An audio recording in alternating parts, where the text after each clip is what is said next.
Olá pessoal, ligado no nosso canal País Acontece, eu sou Caio Costa. Eu sou Taécio Gonçalves. E nós somos apresentadores do canal País Acontece. Hoje vamos visitar o Corpo de Bombeiros na cidade de Formiga. Venha e vamos conferir esse vídeo. Mas antes vamos deixar o nosso like, se inscrever no canal e compartilhar esse vídeo. Bora lá?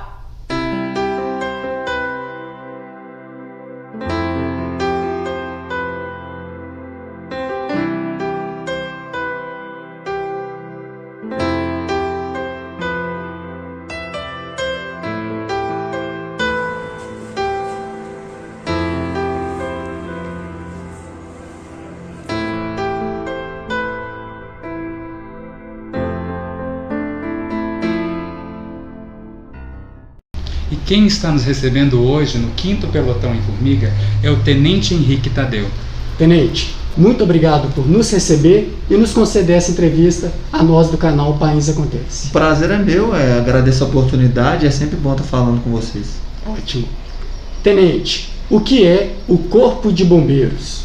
Bom, o Corpo de Bombeiros, é um órgão estadual, é o Corpo de Bombeiros Militar de Minas Gerais, e é um órgão que tem como sua função, finalidade, executar atividades de defesa civil, coordenar e executar, atividades de combate a incêndio, busca e salvamento e também fazer o controle e a fiscalização de medidas de segurança contra incêndio e pânico e também contra desastres. Ótimo. E quando surgiu o 5º Pelotão em Formiga? O 5º Pelotão de Formiga, ele é de 2010 e a gente também, Formiga é um pelotão, e a gente também comanda o PA, que é um posto avançado de arcos, que ele é datado de 2020, ele foi iniciado ano passado. Ótimo. E quando os bombeiros devem ser acionados? Bom, como eu disse, o Corpo de Bombeiros ele atua basicamente em 5 frentes principais: atendimento pré-hospitalar, busca e salvamento, combate a incêndio, defesa civil e também que a gente chama de prevenção contra segurança, incêndio e pânico, que é as vistorias nas edificações. Então o número 193, que é o contato que a população ele pode acionar o bombeiro, ele é um telefone de urgência e emergência. Então o que a gente sempre orienta a população é estar acionando o Corpo de Bombeiros sempre que visualizar algum acidente ou incidente, estando de forma presencial ou que tomou conhecimento. Que é importante a população ter ciência que mesmo após acionar o 193, essa chamada ela vai ser feita uma triagem e que caso aquela solicitação da pessoa, do solicitante não enquadre, o próprio militar que está recebendo a ligação vai informar. Então, sempre que visualizar alguma coisa ou acreditar que tem algum acidente ou alguma coisa, acionar a gente. Certinho. E quando não devem ser acionados corpos de Então, bombeiros? como eu disse, o 193 ele é um número de emergência. Então, o que a gente sempre orienta é o quê? Se você não tem certeza, mas tem fortes indícios, acione, porque a gente vai fazer essa triagem. Agora, o que a gente repudia e que até de forma prejudica a sociedade é o que a gente chama de trote, que é o popularmente conhecido como trote. Então, é assim, não acione quando você vai informar alguma coisa que não é verídica. Na dúvida, acione, mas se for uma coisa inverídica, não acione o Corpo de Bombeiros. Bacana. Só complementando, essa questão, 193 é um número de emergência, então não acionar também quando você tiver alguma dúvida relacionada. A gente tem outros números outros canais de informação que podem ser sanadas essas dúvidas. São nossas redes sociais ou um telefone fixo do pelotão. Bacana. E qual a diferença entre bombeiros militares e bombeiros civis? Bom, basicamente é uma diferença bastante relevante. Como é que eu posso explicar da forma mais didática possível e mais simples? O bombeiro militar, ele é um órgão estadual, ou seja, ele tem abrangência em todo o estado.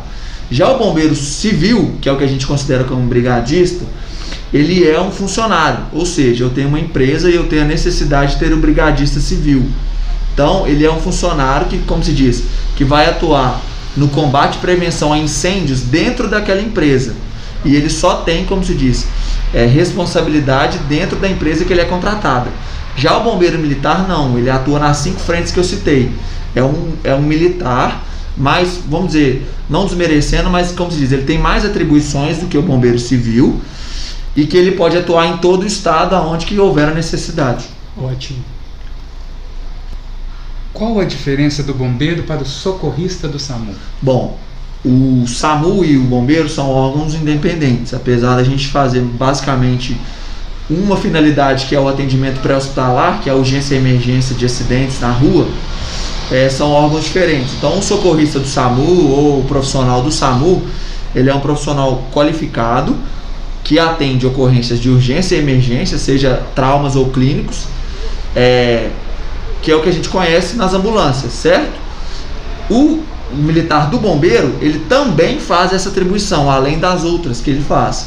Então, assim, uma diferença básica é que os militares, eles atendem ocorrências de atendimento pré-hospitalar e combate a incêndio, mas o funcionário do SAMU atende só ocorrências pré-hospitalares.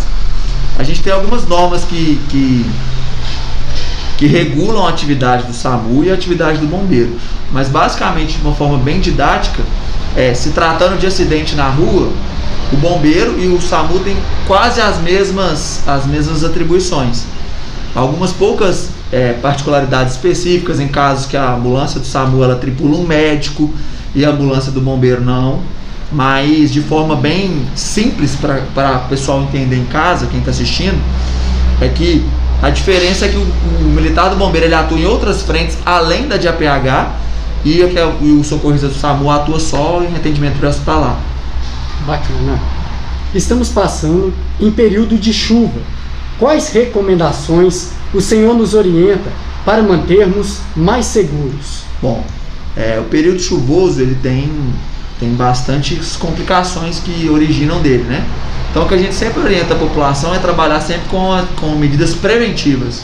Ou seja, você está próximo à sua residência ou você visualiza alguma árvore que você acredita que esteja em algum risco, acione o 193 que a gente vai lá, faz uma vistoria. Começou a chover, se coloque sempre em algum local seguro e alto. Se você mora próximo a algum leito de rio, próximo a algum lugar que são recorrentes alagamentos ou inundações, não esperar o volume de água subir muito, não esperar a chuva ficar muito forte para tomar alguma medida. Sempre trabalhar de forma preventiva nesse tipo de período chuvoso. E caso você tenha se presenciado ou esteja alguma coisa mais impactante, a gente observa muito em alguns municípios ao redor que nas chuvas os ventos estão muito fortes, então os telhados eles estão sendo arrancados, está acontecendo alguma coisa, é sempre se colocar em local seguro e acionar o quanto antes o serviço de emergência do 193, Corpo de Bombeiros. Ótimo. Em caso de enchente, o que devemos fazer? Bom, a enchente ela é decorrente na maioria das vezes do período chuvoso, então assim, o que a gente sempre orienta a população é o quê? As mesmas medidas preventivas que você realiza no período chuvoso, você pode também adaptar para caso de enchente. Bom, se você já mora em alguma área que você já visualiza ou que você tem algum leito de rio ou córrego próximo, o que a gente sempre passa à população é ficar atento no noticiário, ficar atento nas reportagens sobre o volume de chuva que vai chover na sua região. Às vezes as pessoas moram sozinhas, mas na maioria das vezes, mora com uma outra pessoa ou com alguma família. Sempre colocar alguma pessoa para ficar, como se diz, de sentinela ali, de mais prontidão, para ver se o volume está aumentando de forma muito repentina, ficar mais atento. Em caso de alagamentos, que se a gente estiver dentro do veículo, alguma coisa assim, a gente sempre orienta a não tentar enfrentar, né, as correntezas e sempre tentar se colocar em um local mais alto e mais seguro e acionar sempre o serviço de emergência. E em caso de incêndio, o que fazer? Bom, o incêndio ele é algo mais complexo do que às vezes algum alagamento ou inundação. Então o que a gente sempre orienta a população é não se colocar em risco e não tentar preservar o bem ou o patrimônio em detrimento da vida. Então começou o incêndio, tentar o mais rápido possível evacuar aquele local e acionar o quanto antes o número 193, munindo o militar que recebe essa chamada com o maior número de informações possível para a gente se preparar e deslocar o mais rápido possível. Depois de uma ligação para atender uma ocorrência, como são acionados os bombeiros que irão ao deslocamento? Bom, basicamente o número de emergência, né, 193, ele fica o militar 24 horas à disposição do atendimento dessa chamada. esse militar, como vocês puderam observar aqui na dinâmica do batalhão, ele fica o que a gente chama na SOU, que é uma sala de operações da unidade. Então ele fica com o computador à frente, com o que a gente chama de tela de despacho, e com o telefone. Assim que o solicitante liga para a gente, e que essa chamada ela é filtrada, ou seja, a gente pega alguns dados do solicitante, pega algumas características do evento que está acontecendo no local. Nesse exato momento que o militar acaba de cadastrar, ele aciona os militares que estão de prontidão na unidade, tocando um sinal sonoro que a gente chama de cigarra, né? A cigarra. E aí, a partir daí, o militar tem cerca de 1 minuto para embarcar na viatura e atender a ocorrência. Então, o caminho mais básico para todo mundo entender é: a pessoa liga, o militar colhe as informações primárias, lança no sistema e já aciona os militares que estão de prontidão no quartel para atender. Qual é o processo para se tornar um herói, um bombeiro? Como eu disse anteriormente, o Corpo de Bombeiros ele é um órgão estadual. Então, por ele ser um órgão público estadual, as pessoas, para entrarem, para trabalharem nele, só podem tomar posse se passarem por um concurso público. Então, para se tornar um profissional, o que a gente sempre orienta a população é ficar sempre atento nos canais de comunicação do bombeiro, nas redes sociais. A gente sempre divulga quando há algum edital aberto, ou então entrar no site do Corpo de Bombeiros, que é o bombeiros.mg.gov.br, e lá tem todas as informações dos editais que estão em aberto. O edital, basicamente, a população entender, ele é a regra básica do concurso. Então, todas as informações que o candidato ele precisa ter sobre o concurso público, ele está no edital. Então, basicamente, para ser um profissional do Corpo de Bombeiros, ele tem que fazer esse concurso público, com coisas simples. Tem que ser maior de idade, tem que ter idoneidade moral, tem que ter uma altura mínima. Atualmente tem que ter concluído o ensino médio. Então, todas essas informações elas estão no edital. O candidato, ele sendo aprovado nas primeiras etapas, né, normalmente o concurso do Corpo de Bombeiros ele tem sido feito em 4 etapas: provas de conhecimento gerais específicos, exames médicos, exames psicológicos e teste de aptidão física. Então ele tem essas 4 etapas. O candidato, ele passando em todas, ele faz a matrícula e toma posse e começa o curso de formação. Só para ser uma coisa mais específica e mais clara, basicamente o candidato, para ele entrar no Corpo de Bombeiro, ele pode escolher entre 2 vertentes, que são a vertente dos praças e a vertente dos oficiais. Então todas essas informações elas estão munidas no edital e a pessoa pode, como diz, tomar conhecimento. É um concurso público que todas as pessoas podem fazer, cumprindo os requisitos. Ótimo. Gente, agora eu queria fazer uma pergunta pessoal. O senhor já passou por muitas situações complexas que envolveram sentimentalismo, força. Qual o sentimento que domina o senhor quando o senhor usa a farda dos bombeiros? As pessoas elas têm um certo estereótipo da profissão, né? A gente trabalha para ajudar as pessoas, a gente gosta do que faz. Então, às vezes dizem, não, o bombeiro é herói, o bombeiro é uma pessoa sobrenatural. Muito pelo contrário. O bombeiro, ele é um homem, uma mulher, é um profissional que ele tem os mesmos sentimentos que todas as pessoas têm. A diferença é que a gente tem capacidade técnica e a gente tem uma coisa que muitas pessoas têm também, mas que não é comum, que é aquela chama interna de querer ajudar, de querer fazer, de querer estar podendo auxiliar o próximo. Então, assim, o sentimento que domina a gente, e eu acredito que eu acho que eu posso falar por todos, é sempre de tentar ajudar o próximo.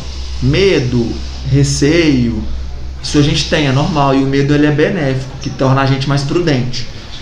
Mas a gente tem sempre esse sentimento de querer auxiliar, de querer ajudar, e em ocorrências complexas, ocorrências que envolvem crianças ou grandes desastres, a gente também sente. Mas como você me perguntou do sentimento, é um sentimento duplo, de eu vou fazer, eu quero ajudar, eu tenho capacidade, como se diz, eu sou qualificado para fazer. E depois que acaba a ocorrência, aí a gente pensa da forma, como se diz, mais humana e mais não vou dizer prudente, porque a gente também trabalha com prudência, mas aí quando a gente, como se diz, coloca a cabeça no travesseiro, aí que os outros sentimentos vêm. Mas quando a gente veste a farda, o sentimento prioritário é de ajudar mesmo. Muito obrigado por ter concedido essa entrevista a nós. E dizer que a página canal Pains Acontece está sempre de portas abertas e à disposição a qualquer momento que o senhor necessitar. Tá. Um pouco de bombeiros.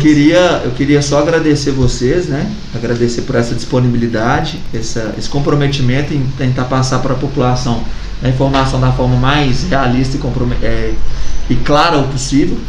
Me colocar à disposição, colocar o Corpo de Bombeiros à disposição não só do canal, mas da população também. Como eu disse, a gente gosta muito do que a gente faz. Então a gente precisa das demandas da população para tentar ajudar cada vez mais.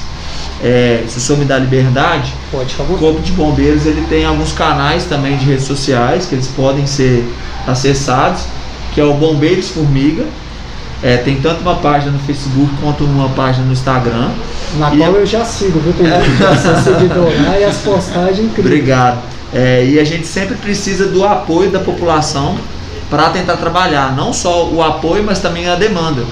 Então, a gente agradece a oportunidade e a gente nos coloca à disposição de vocês e à disposição da sociedade para ajudar sempre da melhor forma possível. Bacana. É isso aí, pessoal. Esse foi mais uma entrevista no Corpo de Bombeiros. Até mais. Valeu. Os anjos existem. Mas, diferente do que imaginamos, eles não possuem asas nem poderes celestiais. São como nós, pessoas normais. Estes anjos estão sempre prontos a ajudar. Arriscam suas vidas, são fortes e destemidos e enfrentam qualquer tipo de perigo para que sua vida seja salva. Mas infelizmente nem sempre são lembrados. E por muitas vezes, depois de terem arriscado suas vidas, não recebem nem sequer um obrigado. Mas isso não os impede de continuar a trabalhar salvando vidas em qualquer hora e em qualquer lugar. Estes anjos são merecedores de todo o nosso respeito. Por muitos, eles são chamados de bombeiros. Mas na verdade, eu os chamo de anjos. 24 horas por dia, 7 dias por semana, 12 meses por ano, o Corpo de Bombeiros faz muito mais do que apagar incêndios. Apesar de ser a primeira coisa que vem à cabeça quando lembramos dessa profissão. Vivemos rodeados de heróis e sendo ajudados por eles em todos os momentos difíceis e muitas vezes nem o notamos. Aquele que não usa capa e ainda assim aparece voando em asas de anjo para nos salvar. Eles não medem esforços, doam suas vidas se preciso for para socorrer uma vítima. Sufocam-se na fumaça para levar o oxigênio até o socorrido. Entra nas labaredas incandescentes do inferno sem bater na porta, mesmo que a vítima seja um animal, porque ele não escolhe criaturas. Ele salva vidas. Nenhum nome poderia ser mais apropriado para esse super-herói. Bombeiro. Ser bombeiro é mais do que realizar uma missão, é eternizar momentos com sentimentos. É escolher ir para o frio, vento e chuva em vez de ficar à lareira numa noite de inverno. É escolher correr riscos e enfrentar o perigo e o medo em vez de ficarmos no conforto e segurança do lar. É também acalmar com palavras, carinho e sorrisos. É transmitir segurança e tranquilidade. É salvar desconhecidos com o mesmo carinho com que se abraça um amigo. É contrariar o desespero dos outros, contendo as suas próprias lágrimas.